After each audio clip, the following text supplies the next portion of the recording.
Isang mapagpalang araw mga kagimat. Ito na naman si Loy Agimat Itito. At pasyal lang naman tayo sa bundok mga kagimat. At sa hindi mo na ako mag-umpisa, maraming salamat sa walang sawang nakasubaybay sa aking munting channel. And big shout out na lang sa lahat-lahat mga kagimat. At dito tayo ngayon sa bundok mga kagimat. Yan mga kagimat. Yan o, sa likod maraming nyug. Ito yung nyuga ni tatay hanggang doon mga kagimat sa taas. At dyan sa ibaba yung mayroong maliit na ilog mga kagimat yung sa baba. At nakatsamba tayo mga kagimat, nakakuha tayo ng ngipin ng kalabaw mga kagimat oh. Yan sa ilog mga kagimat. Ito yung bago kong nakuha mga kagimat, ngipin ng kalabaw. At tansya ko dito, malaking kalabaw ito mga kagimat kasi malaking ngipin. Yan o mga kagimat, ngipin ng kalabaw. Yan. At pangatlong bisis ko na ito nakakuha ng ganitong klaseng butiya mga kagimat, ngipin ng kalabaw. Yan mga kagimat oh, solid.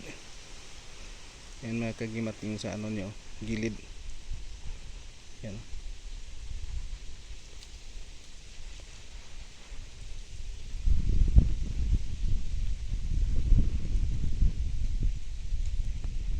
Tansya ko dito lalaking kalabaw ito mga kagimat kasi malaki. Ito yung ngipin ng sa harapan mga kagimat. At nagiging fossilized na mga kagimat. Tapos katagalan ng panahon siguro mga kagimat. At hindi lang yan mga kagimat yung nakuha ko mga kagimat. Mayroon din ako nakuha na jadestone doon sa ano mga kagimat, yung sa taas dyan mga kagimat. May maliit na kuiba dyan oh, sa taas na bundok. Dyan ko nakuha ito mga kagimat, yung batong green, yung jade mga kagimat, gemstone. Siguro dala siguro ito ng mga Hapon noong unang panahon mga kagimat. At mayroon ding yung kasama ko, mayroon ding nakuha mga kagimat na pareho din pero iba yung kulay yung nakuha nila, blue at saka pula mga kagimat. Ito yung akin green. Yan. Ito mga bago kong nakuha mga kagimat nakuha.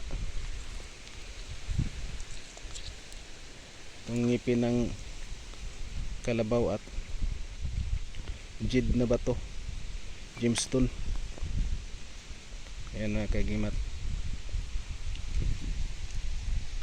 Ito yung nyuga ni tatay Carling. Ang daming bunga mga kagimat. At dyan din sa banda nakakuha ng mutya ng nyug mga kagimat.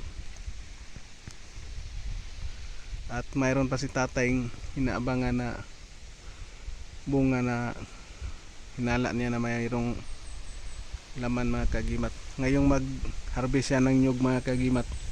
At titingnan daw niya ulit, baka magbigay, mayroon namang makita mga kagimat na mutya. Yan. Ito lang muna yung bago kong papakita na naman sa inyo mga kagimat, na aking bagong nahanap na mga kakaibang gamit. Mutya, ngipin ng kalabaw at isang gemstone, jade. At maraming salamat. And please like, share, comment and subscribe. Big shout out na lang dyan sa mga kaibigan ko na mga mahilig sa mutya. And thank you for watching, and God bless ating lahat mga kagimat.